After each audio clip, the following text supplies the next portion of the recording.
Dans cette vidéo tutoriel, je vais vous montrer comment convertir une tension de DC 12 volts venant d'une alimentation de laboratoire vers une tension de 5 volts que nous allons pouvoir alimenter un microcontrôleur avec. Donc nous aurons là en sortie 5 volts direct current. Et puis en entrée, nous avions la tension de 12 volts qui va venir de cette alimentation de laboratoire. Et donc voilà les composants que nous allons interconnecter sur cette plaque à essai pour pouvoir alimenter la carte du microcontrôleur avec. Pour ce TP d'aujourd'hui, pratiquement nous n'allons pas câbler sur Printed Circuit Board.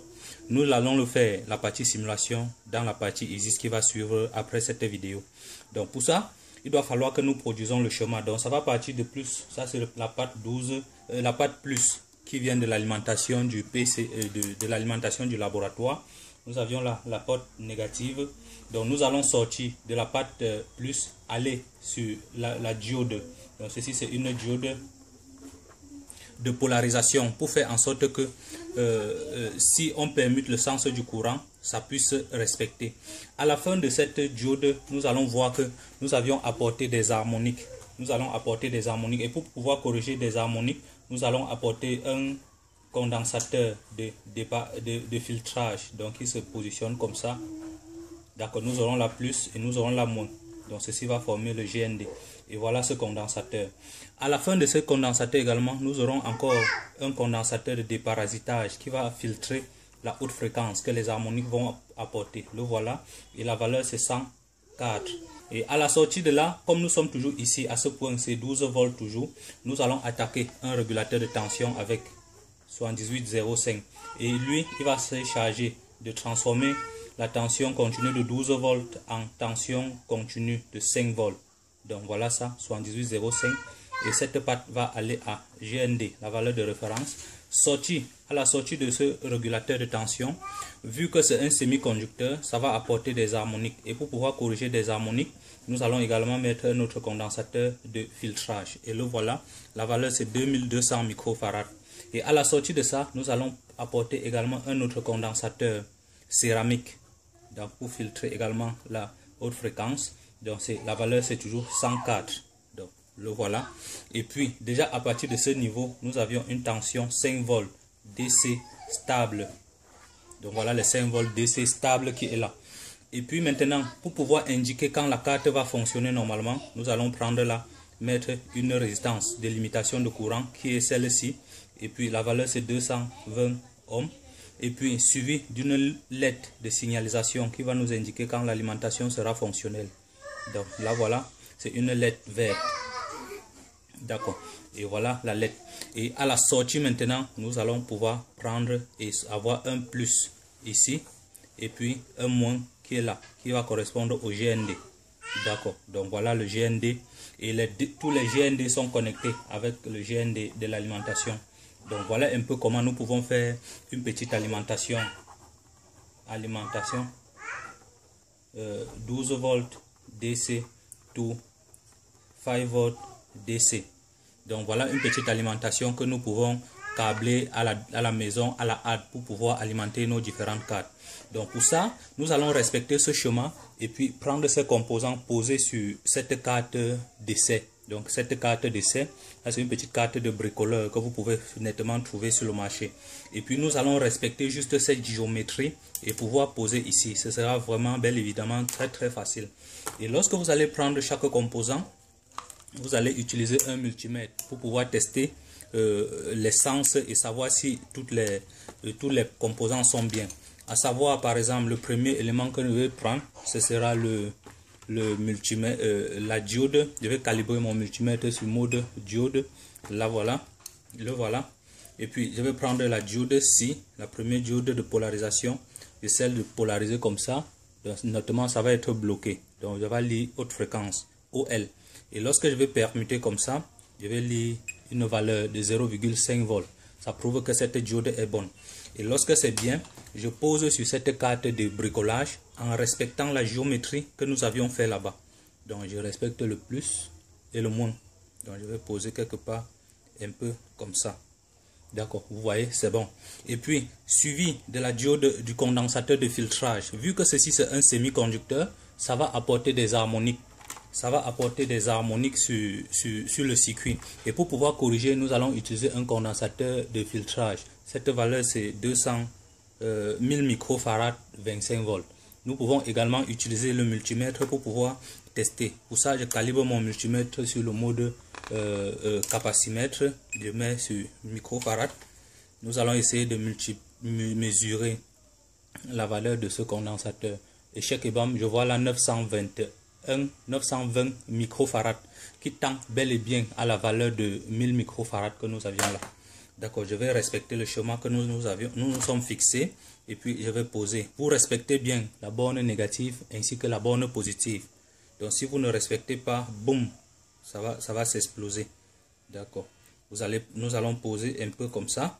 D'accord. Et à la sortie maintenant, nous allons mettre également un condensateur de déparasitage. Ceci c'est pour filtrer la haute fréquence que le signal déformé par la diode a produite. Donc lorsque vous mettez un composant, vous essayez de plier les pattes pour pouvoir bien observer. Donc je plie un peu les pattes de cette diode et les pattes de ce condensateur. Donc voilà comment le monsieur se trouve. Et puis maintenant, vu que nous sommes toujours ici à 5 volts, nous allons apporter ce régulateur de tension pour pouvoir fixer à 12 volts, pour pouvoir fixer à 5 volts. Donc le voilà. Et puis à la sortie de ce régulateur de tension, vu que c'est toujours un semi-conducteur, ça va apporter des harmoniques et des déformations. Et pour pouvoir corriger ces harmoniques et déformations, nous allons utiliser ce condensateur de filtrage qui a pour valeur 2200 microfarads, 5 volts. Donc je respecte la polarité. D'accord, je pose là. Et à la sortie également, j'aurai encore une diode de déparasitage pour filtrer la haute fréquence que le régulateur semi-conducteur a apporté. À la sortie maintenant, je mets encore un autre condensateur de déparasitage. La valeur c'est 104 qui correspond à 0,1 microfarad ou bien 100 nanofarad. D'accord. Et à la sortie maintenant, nous allons placer la résistance de limitation de courant pour pouvoir visualiser l'état de la LED. Pour pouvoir visualiser l'état de la LED. Pour savoir s'il y a fonctionnement ou pas. Et puis voilà la LED. Lorsque vous arrivez sur la LED, il faut toujours tester la polarité. Si vous ne testez pas la polarité, ça ne va pas marcher. Donc je vais poser mon multimètre. J'espère qu'il est dans le cadre.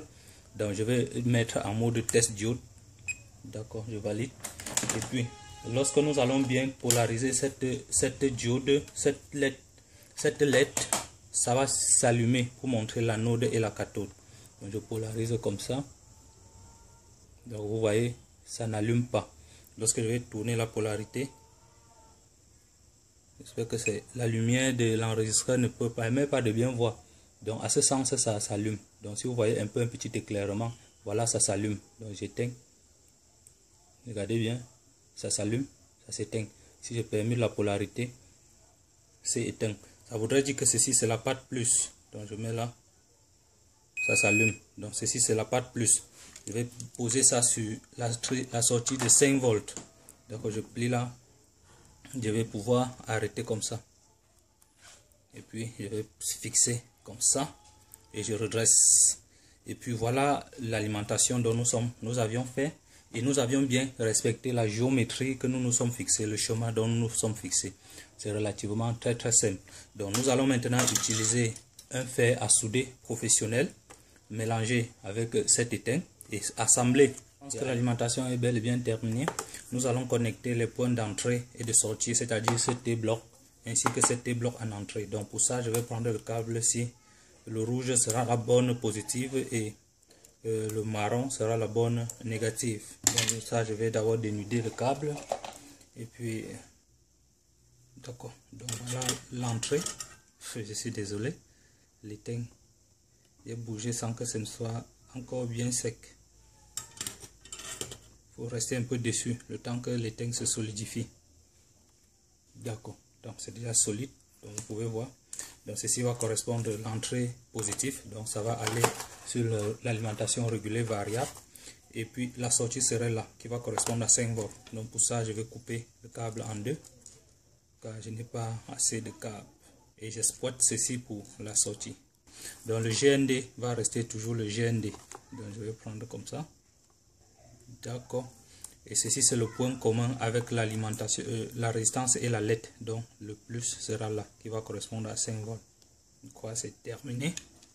D'accord, voilà l'alimentation que nous avions fait. Donc voilà l'entrée 12 volts et voilà la sortie 5 volts. D'accord, si je veux encore pas faire ça, je vais voir comment percer un trou ici et faire ressortir le câble de ce côté ainsi que là. Donc voilà ça. Le temps pour moi de vérifier pour voir s'il n'y a pas de court-circuit. Et puis nous allons passer au test. D'accord. Pour ça, je ferme ce produit. Je mets de côté. Je tiens à rappeler que je suis en train de câbler comme ça sur mon laptop. D'accord. Donc je peux nettoyer un peu l'espace du travail. D'accord. Tout est connecté normalement. Et là, j'ai 12 volts qui viennent de l'alimentation. Donc je peux, si je ne peux bien vous présenter cette valeur. D'accord, je câble mon multimètre, je polarise mon multimètre en mode DC. Donc nous allons essayer de mesurer la tension qui sort de l'alimentation. D'accord, vous voyez, c'est bel et bien 12,7. Donc mon multimètre est vraiment bien sensible. Voilà pourquoi j'aime bien ce multimètre, le multimètre Fluke. Donc nous n'avions pas encore eu le temps de vérifier si ça fait de court-circuit quelque part. Bon, qu'à cela ne tienne, vu que c'est nous qui sommes en train de câbler, nous allons connecter. Donc vous respectez bel et bien le plus et le moins. Ça c'est le moins. Et nous avions dit tout à l'heure que ça partait à ce point. D'accord. Et ça c'est le plus qui est le fil rouge. Ça va partir ici. Normalement lorsque nous branchons comme ça, cette LED indique. Et si cette LED indique, ça voudrait dire que la tension arrive bel et bien ici en sortie. Donc nous allons essayer de mesurer la tension ici en sortie pour pouvoir voir si nous avions 5 volts. Là, je mets mon multimètre là. Ok, je peux toujours prendre certains autres câbles de mesure pour que ce soit vraiment bien fixe. D'accord. Je vais prendre ceux-ci et je vais connecter sur le multimètre. Je vais déconnecter le câble de mon multimètre. C'est tout un vieux multimètre. Je vais prendre un autre. Ce sont des cordons que j'arrange. Donc si vous voulez savoir comment arranger ceci, mettez-moi juste un message en description. Je vais vous expliquer. Donc ceci va caler toujours le moins. Je vais mettre là. D'accord. Et ceci va correspondre au plus. Je vais mettre là. Et chaque bam, voilà la tension. Nous avions 4,96. Donc presque 5 volts. La tension de 5 volts. Et nous avions en entrée 12 volts. Donc vous voyez là. 12 volts en entrée. Donc si à un moment donné la tension de la batterie baisse, par exemple comme nous sommes en train de vouloir le faire, si je baisse la tension de la batterie, vous allez voir que la tension de sortie va toujours rester stable. Donc, vous voyez là, je baisse à 10, je baisse à 8. Nous aurions toujours la tension de 5 volts pour pouvoir alimenter le microcontrôleur. Et si la tension monte, par exemple jusqu'à 15 volts, nous aurons toujours 5 volts stables à travers ce petit module. 5 volts stable. D'accord. Vous voyez, je monte un tout petit peu. Il faut que je place un peu ce dispositif là pour que vous puissiez voir. Donc vous voyez, s'il monte même jusqu'à 27, voilà 17 volts, j'aurai toujours en sortie une tension de 4,5. Donc c'est le régulateur qui est connecté ici. Donc vous voyez comment vous pouvez câbler ce genre de choses. Même s'il monte jusqu'à 20 volts, la tension qui va alimenter le microcontrôleur à son tour sera toujours stable. Donc toi, mon ami à qui je fais ce projet, lorsque tu vas connecter avec la batterie de ta voiture, donc tu sais bien que la batterie de la voiture c'est 12 volts, là, 12 volts, ça va permettre d'alimenter la carte que nous avions câblée, précédemment. Donc pour cette carte, je vais vous présenter directement. Il est tout juste là devant moi. Donc vous voyez un peu sur cette carte que nous avions câblée. Pour cette carte, nous avions fait le printer circuit board à ce sujet. Et vu que je l'avais fait avec une alimentation de 220 volts, l'utilisateur m'a dit qu'il voulait tester ça sur la voiture. Voilà pourquoi nous avions fait cette petite alimentation directement à la halte pour pouvoir réaliser. C'est une carte télécommandée. Donc tu vas pouvoir repérer la borne positive qui est là, qui est le fil rouge. Ça va venir sur la borne positive de cette alimentation que nous avions fait, ainsi que la borne négative qui vient là. Et la carte sera alimentée à partir de 12 volts. Il produit 5 volts et alimente la carte. Et au cas où tu as plutôt de l'énergie électrique 220 volts, tu connectes directement avec ce chargeur. Ça va marcher normalement. Donc c'est ça le but de cette carte. Et pour ceux qui ont raté les premières parties de cette vidéo, n'ont qu'à parcourir la chaîne pour voir comment j'ai fait pour réaliser la carte du module télécommandé, module RF qui est là. Donc c'est une carte module télécommandé RF. Alors une fois la carte est terminée comme ça, nous allons utiliser le couteau électricien pour pouvoir tracer. Donc nous allons couper comme vous voyez là, c'est tracé. D'accord. Et puis il suffit juste de faire un petit effort là-dessus et pouvoir briser. Et cette carte va nous servir à câbler d'autres projets futurs. Et donc voilà la carte que nous allons aller installer sur la voiture. Voilà bien l'entrée et voilà la sortie. Donc voilà là, entrée 12 volts. Et puis en sortie ici, nous avons la sortie qui est 5 volts direct current. Ici c'est 12 volts direct current. D'accord. Alors les gars, je pense que c'est tout pour cette vidéo. Si vous aviez des questions, n'hésitez surtout pas à me les poser dans la description. Et si vous êtes nouveau sur cette chaîne, abonnez-vous et activez la cloche de notification pour ne plus rien rater.